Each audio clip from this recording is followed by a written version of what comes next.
Fil-programm tal-lum se nħarsu lejn il-kitbiet ta' wieħed mill-aħjar awturi li nsibu fil-letteratura Maltija.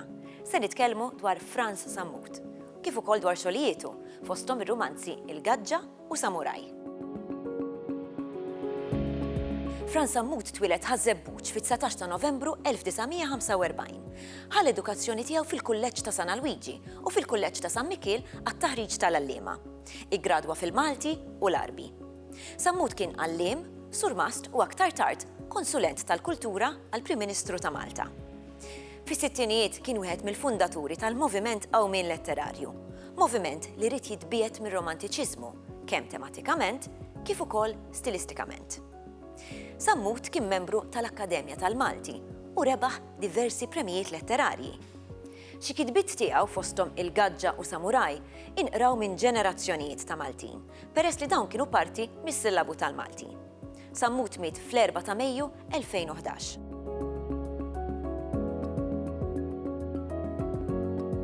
Sammut kien bniedem kolt u struit, b'diversi interessi foqsma varji.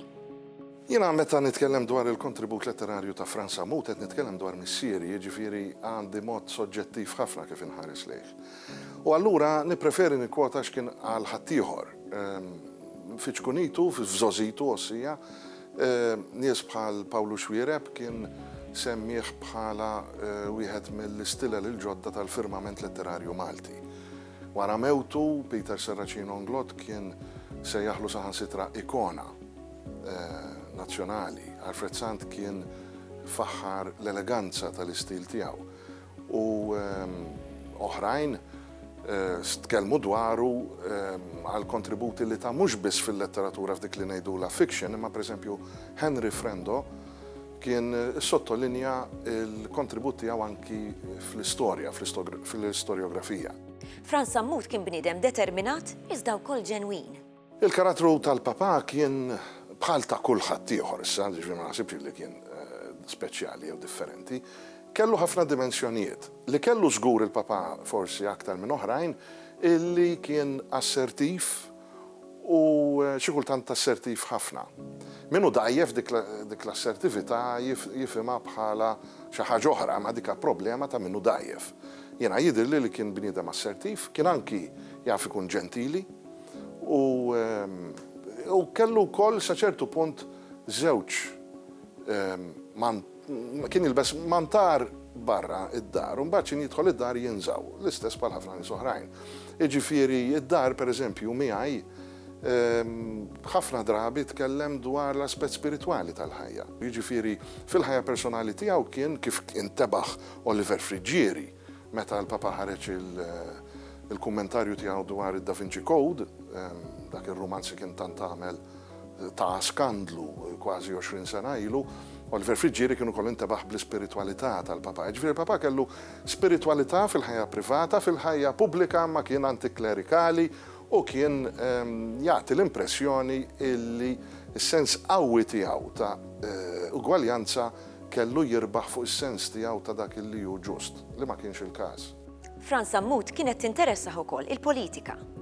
L-ammirazzjoni lejn vassalli li kellu l-papà naħseb illi titraxxendi l-idejat politiċi li ħadem għalihom. Mela ħanibda mill-bidu, in-nannu tiegħi, missier il-papà, kien ħabib personali ta' Nino Cremona u kienu jmorru jippassiġġaw flimkien. Issa Nino Cremona kiteb il-biografija, sa fejna fien l-ewwel biografija ta' Michiel Anton Vassalli. Jiena konvint illi l-papà kien jismagħhom lin-nannu, jiġifieri l-missieru. U Nino Cremona, a propositu, n-nannu kienu ukoll jismu Antoninu, n-nannu Ton, u l-ieħor Nino. Kien jismagħhom jitkellmu dwar, jew tanqas jisma' Nino Cremona jitkellem dwar Vassalli. U naħseb li minn hemm twildet, apparti li Vassalli huwa żebbuġi u l-papà kien żebbuġi minn dawk ta' fjamma kbira taħraq ġofieħ ta' mħabba lejn ir-raħal. Imma apparti minn hekk Vassalli ma nixxi ngħidwa figura nazzjonali u jien nasal biex ngħid anki internazzjonali.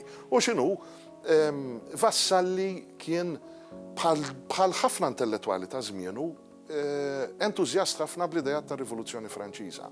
U jiena konvinti li bis-saħħa ta' Vassalli, ġifieri ma ninsewx li l-papà mhux biss kiteb romanz dwar il-ħajja ta' Vassalli manki kien kiteb dram dwar kien jismu l-proċess Vassalli u kien anki kiteb kitbiet storiografiċi dwar Vassalli. Jiena konvintu kolli minħabba Vassalli u minħabba dal-interess f'dan il-personaġġ kbir Malti, il-Papa mbagħad interessa ruħu fil-politika li tmexxi l-qudiem l-ugwaljanza. Wieħed mill-pilastri tal-Rivoluzzjoni Franċiża. Kiteb ukoll dwar Dun George Preka u ddeskrivih bħala il-bniedem tal-poplu. Il-papa tiegħi minnaħa tommu kellu 3 sijiet, ġifieri 3 aħwa nisa tan-nanna tiegħi kienu membri tal-mużew. Dawn it-3 jien għandi konvinzjoni kbira li kellhom influenza kbira fuq is-sens ta' etika u anki fuq is-sens ta' spiritualità li kellu l-papa. U kellu allura minħabba f'dawn it-3 tzijiet, xebbiet, membri tal-mużew, kellu mħabba kbira lejn Dun George Preka. Illi meta naturalment Dun George imbagħad safa moti dak il-ġieħ kbir illi ġi kanonizzat, ġi beatifikat u mamul qaddis allura għal-papa jiena naħseb li kien moment kbir għalih għaliex kien parti mit-trobbija tiegħu Dun George Preka. U jien niftakar il-Mari, il-prozija tiegħi li għalmitni ħafna affarijiet minn kelli ma kienx partikolarment ta' skola, folli kienet mara intelligenti, kienet ġiet l-ewwel fl-iskola. Imma kienet għalmitni minn kelli nuqqas edukazzjoni formali, anki li jien kont il-proneputi tagħha għalmitni ħafna affarijiet ta' natura etika. Mietet meta kont għadni relattivament żgħir, il-papa laħaq gawdija ħafna iktar u gawda l-tnejn l-oħrajn, u jiena konvint li kienu għalmuh ħafna prinċipji morali u etiċi illi jiena konvint ukoll ġabuhom mis-soċjetà għad-dottrina nisranija. Naturalment dawn huma impressjonijiet tiegħi, m'għandi xejn li jista' jindika illi dan ta' bilħaq kien hekk imma x'aktarx il-probabilità hi illi x'aktarx hekk kien. Allura dak il-ktieb kien omaġġ mhux biss lejn raġel kbir, imma umli u li kien favur iż-żgħir bħalma kien Dun George, imma saħansitra omaġġ lejn it-3 sijiet tiegħu li tant ħabbewh u li tant żerow fih iż-żerriegħa ta' dak li huwa tajjeb.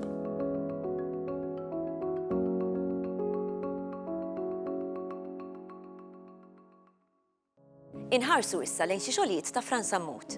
Nibdew bil-pubblikazzjoni ta' ġabra ta' novelli, Labirint u stejjer oħra, li ħarġet fl-1968.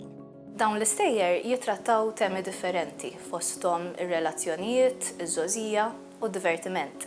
Imma naħseb li hemm żewġ raġunijiet li jagħmluhom interessanti fil-kuntest tal-letteratura l-ġdida li bdiet tinkiteb dak iż-żmien u li għaliha fil-fatt twaqqaf il-moviment Awmin Letterarju. L-ewwel raġuni hija li minn barra il-ħarsa lejn aspetti tas-soċjetà Maltija li kienet qiegħda tadatta għal tibdiliet sinifikanti, mhux l-inqas minħabba sitwazzjoni politika, għandek ukoll ħarsa il-barra, interess li jmur lilin mill-kuntest lokali u li laqqa l-qarrejja ta' dak iż-żmien ma' stili differenti ta' għajxien. Per eżempju, f'novella minnhom għandek żagħżugħ li jmur Ruma iżur il-missieru u f'istorja oħra għandek emigrant li ġie lura Malta għal vaganza wara numru ta' snin jgħix l-Amerika u jżur l-tieq tiegħu li għandhom xorti qatt ħarġu mir-raħal. It-tieni raġuni hija in-novella Labirint li isimha fil-fatt jidher fit-titlu tal-ġabra. Aktar xija l-iżjed waħda innovattiva għax din id-darba għandek ħarsa il-ġewwa nett fil-kuxjenza tal-individwu. Il-qarrejja jiltaqgħu mal-kuxjenza tal-protagonist fi stadji differenti ta' ħajtu, mill-mumenti l-iżjed bikrin li fihom beda jsir konxju li jeżisti, li għandu isem, sa meta isir żagħżugħ u jġarrab is-sabiħ u l-ikraħ tal-ewwel relazzjoni ta' mħabba. Minkejja li qabel Sammut kellek kittieb oħrajn bħal Ġużellu Mercer li taw importanza lit-tiġrib mentali tal-persuna, aktarx in-novella Labirint hija waħda mill-ewwel xogħlijiet ta' bixra psikoloġika serja fil-letteratura tagħna. Fl-1971 ippubblika ir-romanz Il-Gaġġa. Fl-istess sena dan kien ġie adattat għal film. Jiena jien hija l-ewwel sentenza tan-novella Labirint. Imma hija wkoll l-ewwel sentenza tal-ewwel kapitlu tar-romanz Il-Gaġġa. Fil-fatt, tematikament u stilistikament dan ir-romanz jiġbaħ ħafna lin-novella bħalli kieku Sammut rid jesplora l-istess stil u l-istess suġġett imma f'xogħol ħafna itwal. Is-suġġett u l-protagonista dan ir-romanz huwa Fredu Gambin, żagħżugħ li qed jipprova jifhem lilu nnifsu u kif taħdem is-soċjetà. Huwa żagħżugħ li għaddej minn kriżi psikoloġika għax minkejja l-istqarrija assertiva li jiftaħ biha r-romanz jiena jien, ma jdumx ma jintebaħ li l-identità tiegħu hija frammentata, maqsuma f'ħafna biċċiet u li m'għandux kontroll daqs kemm jixtieq fuq ħajtu. Bħal ħafna romanzi tal-perjodu modern, il-protagonist huwa l-antieroj kumpless. Huwa magħluq fih innifsu u jbati biex jibni relazzjoni man-nies ta' madwaru. Ma jirnexxelux jintegra u ma jridx jintegra għax ma jittollerax l-imġiba ipokrita u l-mentalità magħluqa tas-soċjetà li jgħix fiha. L-istorja kollha, u forsi hawnhekk li dal-punt li għamel ir-romanz interessanti, l-istorja kollha tasal għandna mill-lenti tal-karattru tal-protagonist Fredu. Dan huwa rakkont fil-fatt magħmul minn noti awtobiografiċi, mill-karti li fuqhom ħażżes il-ġrajja tiegħu dak li għadda minnu. Sambagħad stalina bħala qarrejja nafdawh xew le fil-mod kif qed jinterpreta dak li għadda minnu, li nafu żguru li bit-tama li jsolvi l-miżerja u l-ansjetajiet tiegħu jagħżel li jemigra bil-ħsieb li tluq minn Malta iwassal għal ħelsien mill-gaġġa minn din is-soċjetà li tillimitah, tikkundizzjonah u ma tħallihx jagħmel dak li jixtieq. Ftit snin wara Sammuti jippubblika romanz ieħor bl-isem ta' Samuraj. Fil-każ ta' Samuraj, il-protagonist huwa Samuel, huwa raġel matur mhuwiex iż-żagħżugħ li għadu qed jikber u li qed jipprova jsib lilu nnifsu, imma bħal Fredu huwa antieroj li ma jikkonformax mal-kumplament, ma jsegwix in-normi tar-raħal għax għandu valuri differenti. Darba narrazzjoni mhijiex fl-ewwel persuna, m'għandniex lil Samuel li qiegħed jirrakkonta, imma s-suġġett xorta waħda huwa l-individwu u r-rakkont huwa introspettiv. Il-qagħda ġewwiena tal-protagonist tingħata importanza kbira. Fil-fatt, l-influwenza tat-teorija psikanalitika li Sigmund Freud stabbilixxa fis-seklu 19 hija b'saħħitha fiż-żewġ romanzi. Dan l-interess fl-istudju tal-personalità u kif jiżviluppa l-karattru joħroġ f'diversi aspetti fil-fatt taż-żewġ romanzi. Ngħidu aħna għandek il-protagonist li huwa fiċ-ċentru tar-rakkont, huwa fiċ-ċentru ta' kollox, l-influwenza tal-imoddi li kultant jitturmenta lil karattru u jtappan il-preżent, il-ħolm u sintomi fiżiċi bħala manifestazzjoni tal-inkonxju ta' dak li qiegħed fil-moħħ imma li m'għandniex aċċess għalih, u t-tensjonijiet bejn dak li jridu il-karattri dak li jixxenqu għalih u dak li tiddetta l-moralità li ħafna drabi tkun ġejja mis-soċjetà. Lilin minn dan xi ħaġa oħra komuni fiż-żewġ romanzi hija l-ħarba, l-element ta' tluq. Bħal Fredu, Samuel jaħrab. L-ewwel jirtira mir-raħal u l-atmosfera oppressiva billi imur jgħix fir-razzett mal-maħbuba tiegħu, il-bogħod minn kulħadd. Imbagħad meta ma jiġibix żewġ minħabba l-intħil ta' nies insidjużi li ironikament huma figuri rispettati u ta' ċerta statura fir-raħal, minħabba t-tabib u l-kappillan fil-fatt jirtira mill-ħajja pratikament għaliex bħas Samuraj li jfalli li ma jwettaqx l-idea tiegħu ineħħi ħajtu bidejh. Jgħaddu ftit ta' snin mhux ħażin u fl-1991 joħroġ ir-romanz Paceville. Ir-romanz Paceville jirrifletti fuq dak li kienet jiġri fid-disajnijiet meta bdew jiftħu diversi stabbilimenti f'dan il-post li ħa l-fama bħala il-Mekka tad-divertiment taż-żgħażagħ. Paceville ilaqqana ma' diversi karattri fosthom żewġ żgħażagħ li huma opposti għal xulxin, għandek Jason li huwa b'saħħtu ribelluż u Robert li huwa dgħajjef u mal-ewwel awċ li jsib jitkisser mentalment u fiżikament. Għal żgħażagħ bħalhom, Paceville huwa post fejn jibdew il-ħbiberiji u r-relazzjonijiet u wkoll opportunità għall-esperimentazzjoni u ħarba mid-dwejjaq tar-rutina mill-għeluq tar-raħal. Dan ir-romanz sa ċertu punt jirrifletti d-djuq tradizzjonali li fid-disajnijiet kien għadu jinħass. Il-ħarba għal darb'oħra hija prominenti anki jekk temporanja għal ftit.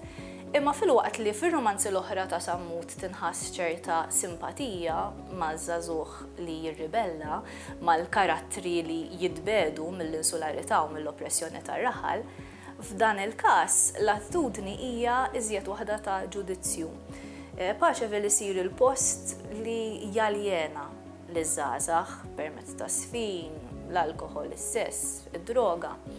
Barra minn hekk, ir-romanz jikkundanna wkoll lin-nies li għandhom il-poter li jeqirdu l-ambjent u jieħdu l-art tal-bini, pereżempju, u lin-negozjanti li jieħdu vantaġġ miż-żgħażagħ u jistanew mill-qlieħ li jħallu l-postijiet ta' divertiment għad-detriment ta' min hu immatur u fraġli. Kellu wkoll żewġ pubblikazzjonijiet bil-lingwa Taljana, I Giovanniti, La storia dei Cavalieri di Malta u Cagliostro. Fl-aħħar snin ta' ħajtu kien ħadem fuq żewġ kodba, jien ma naħsibx li kien laħaq lestihom u darhom kieku xtaq. Wieħed minnhom kien dwar il-Kavallieri ta' Malta u storja ta' Kavallieri ta' Malta bit-Taljan u miktub mill-punto di vista Malti u mhux mill-punto di vista tal-Kavallieri u għalhekk huwa oriġinali. U li ieħor huwa dwar Cagliostro is-saħħar Taljan u mill-ġdid huwa miktub mill-punto di vista Malti. Hemm min iqishom romanzi, jiena naħseb li huma storja oriġinali, storjografija oriġinali għax mill-punto di vista tagħna l-Maltin. Se naqraw silta mir-romanz Il-Gaġġa ta' Franz Sammut. Jiena jien. Dan intbaħt bih ftit ilu. Meta għaraft x'in id-dinja. Il-qata li ħadd meta għaraft id-dinja għadha m'għaddetlix. Imma bil-ftit il-ftit nittama li nfiq minna wkoll. Imma l-ewwel irid infiq minn ħaġa oħra. Meta ntbaħt li jiena jien, b'soba kbira ntbaħt ukoll li il-jien huwa maqsum f'100,000 biċċa.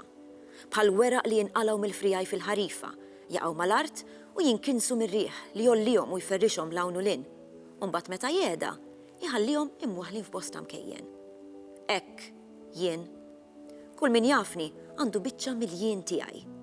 Min jgħożża, min jistmerra. Mur iġborhom dal-biċċiet. Franz Sammut kellu ammirazzjoni kbira lejn Michel Anton Vassalli. Tantu hekk li dan huwa l-karattru ewlieni fir-romanz Il-ħolma Maltija. L-imħabba tal-Papa għal-Vassalli kważi leġġendarja, ġifieri emnuni jiena u ħija trabbejna f'kors ma jispiċċa għad dwar Vassalli, ħin kollu nisimgħu dwar Vassalli. U l-imħabba għal-Vassalli waslet għal riċerka twila dwar Vassalli u għal tentattiv min-naħa tal-Papa tiegħi li jifhem x'seta għamel Vassalli u ma jirriżultax mid-dokumenti. Jiġifieri, hawn tentazzjoni fost min ikun dilettant, mhux professjonist tal-istorja, illi dak li ma jirriżultax mid-dokumenti ma jeżistix. Mentri dik mhix is-sistema tajba kif mhux l-approċċ it-tajjeb għal ktib tal-istorjografija. Fl-istorjografija inti huwa leġittimu għalik illi tiddeduċi u tagħmel inferenzi mid-dejta li jkollok. Dik hija teknika xjentifika u tintuża anki fil-ktib tal-istorjografija.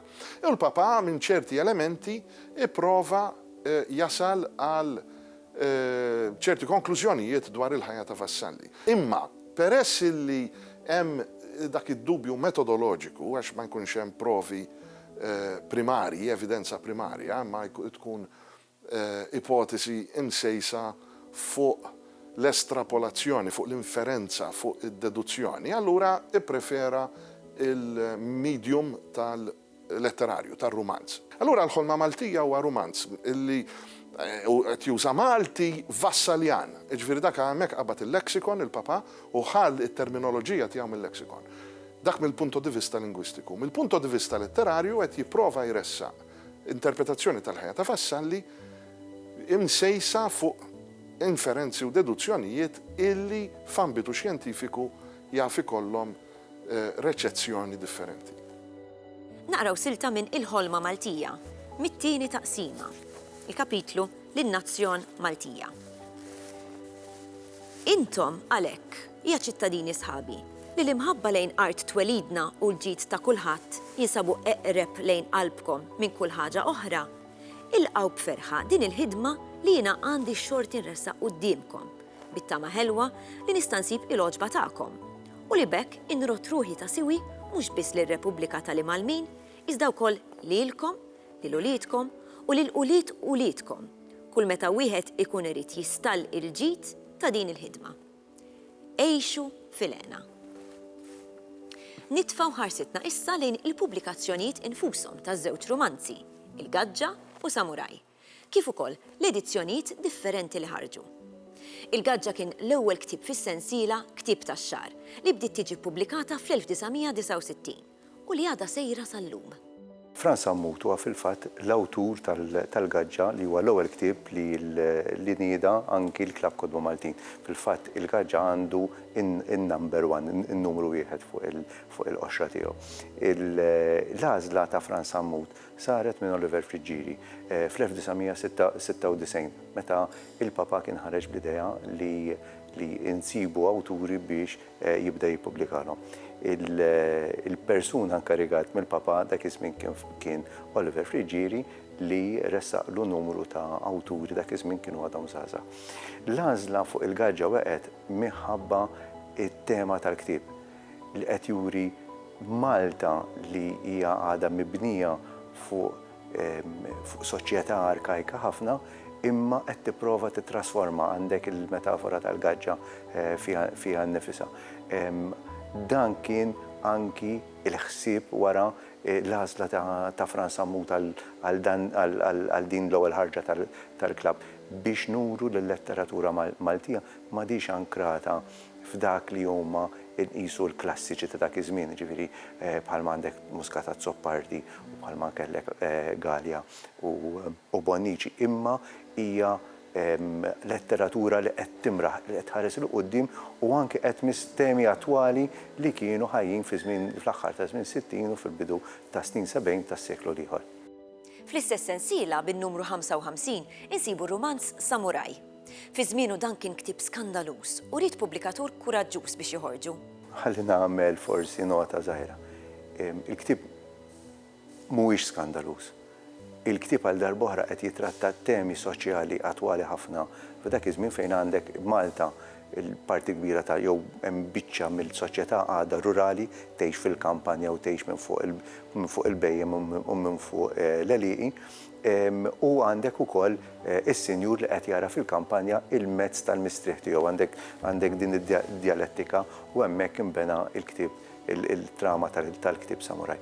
Il-parti li kienet ftit ċokkanti jekk wieħed isiba llum hija paragrafu bażikament, naħseb laqqas taħt it-termini ta' soft porn ma jaqgħu biex nuru anki kif is-soċjetà ta' dak iż-żmien kienet tqis ċerta letteratura. Kien li naħseb is-soċjetà kienet għadha ma bdix taqra dik it-tip ta' letteratura bil-lingwa tagħha stess. Allura dak la kollu. Però għal darb'oħra forsi kien ftit skabrus għal dak iż-żmien li joħroġ dan il-ktieb, imma min-naħa l-oħra għal darb'oħra il-klabb rid juri s-soċjetà Maltija kif inhi bir-realtà kruda tagħha. Fi żmien reċenti kellna każ simili ħafna, każ anki traġiku fejn Emanuel Mifsud kellu ktieb li effettivament ġie maħruq mill-pubblikatur li kellu qabilna. Frans Ammut jaħdem ukoll fuq il-ġabra ta' qwiel ta' vassalli. Il-qwiel mbagħad huma s-sieħeb tal-lingwa. Mela bil-lingwa għandek il-kunċetti, f'kull kelma għandek kunċett, fil-qwiel għandek il-kunċetti flimkien li joħorġu l-għaqal tal-poplu, joħorġu l-wirt tal-esperjenza tal-poplu. Fil-lingwa u fil-qwiel għandek storja oħra tal-poplu li mhix miktuba u vassalli kodifika, vassalli kitiba. Imma għandek l-esperjenza, ġifieri meta inti tisma' qawl Malti, jew ikun missellef minn poplu ieħor mill-isqallin ngħidu aħna. Uħud minnhom anki l-Arab għandhom. Uħud oħrajn qwiel inħolqu mill-Maltin. Ħafna mill-qwiel moħluqin mill-Maltin huma jew l-idjomi huma relattivament sempliċi, jużaw lajn, il-widna, organi oħrajn tal-ġisem. Imma l-erf li jkun misrur, li jkun marsus u misrur fihom huwa erf tas-sekli, ta' esperjenzi ta' nies li ħafna drabi ma kienux jafu jiktbu, kienu jafu jaqraw imma mhux bil-forsi jafu jiktbu u jgħaddu l-erf minn ġidda l-ieħor, minn ġenerazzjoni għal oħra u jgħaddu minn ġenerazzjoni għal oħra bil-qwiel. Allura l-qwiel huma sa ċertu punt ir-ruħ tal-poplu, għax inti ruħek tissawwar mill-esperjenzi tiegħek fil-ħajja. U l-esperjenza ta' bniedem inti tista' tara bħala l-esperjenza ta' poplu. Il-qwiel huma l-ġbir tal-esperjenza matul is-sekli tal-poplu Malti jew tal-popolazzjoni, ta' parti mill-popolazzjoni Maltija. U allura bil-fors min jagħti fittex illi jagħti ruħu ġisem lill-identità nazzjonali Maltija, bil-fors wara li jara l-lingwa irid jara l-qwiel. U l-Papa kienet jimxi b'din il-loġika. Franz Sammutu xogħlijietu jibqgħu relevanti sal-ġurnata tal-lum. Karattri bħal Fredu Gambin nistgħu nirrelataw magħhom b'mod faċli. U dawn jgħinuna nippruvaw nifhmu s-soċjetà ta' madwarna kif ukoll lil nfusna. U bi Franz Sammut wasalna fit-tmiem din is-sensiela. Grazzi tal-li segwejtuna. Insellmilkom.